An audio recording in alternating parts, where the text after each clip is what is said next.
How do you decide what weight you're going to select when you're strength training? This is a question I get asked a lot. Just say you have prescribed yourself with 12 reps. You're going to do, say, bench press. You're not sure whether the 10 kilo dumbbells, which is right at the bottom of this rack here, would be appropriate for you, or if you need the next size up, which is 12.5. Now, for a lot of people, that's a big jump. Like going from 10 kilo dumbbells down here to 12.5, it's 2.5 kilo increase each side. That's a big jump.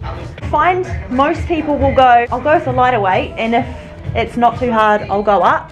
My advice is, if you've been training for a while, so say 12 months or more, I think you need the opposite mindset. Choose a weight that's too heavy, and just say you only get 6 reps before your form starts to go and you terminate the set, then you know that it was too heavy and you can go light for your next set or next workout. If you're new to training, so you've been strength training for 12 months or less, go the other way. So start light, and if it's too easy, go up. Just think, when you're new to training, you don't have mind-muscle connection yet, your bones are still soft, you're still learning what to do, and you probably won't know if you're losing form. So if you're new to training, I would say when you're selecting your weights, always err on the side of lighter, and if you get all your reps out, go up. Just understand that if you've accidentally chosen a weight that's too light, it's a waste of a set. You're not going to get any benefit from it. You've basically done a warm-up set. If you're experienced with lifting, you've got good mind-muscle connection, you've started to build up a knowledge of when your body's starting to lose form and you can terminate the set correctly, go too heavy. So you might think, right, I'm on a 12 rep range, but I don't know, 12.5 is quite a big jump, so maybe I'm only going to get 6 reps.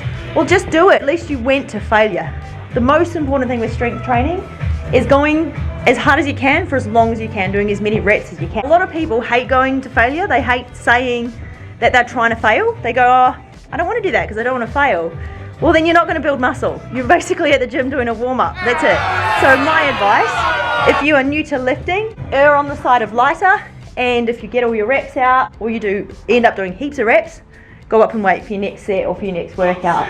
If you are more than 12 months into lifting, you haven't injured yourself, you're starting to build some mind-muscle connection and some strength, always err on the side of too heavy. And if you don't get as many reps as you want to get, go lighter next time. That's my advice anyway.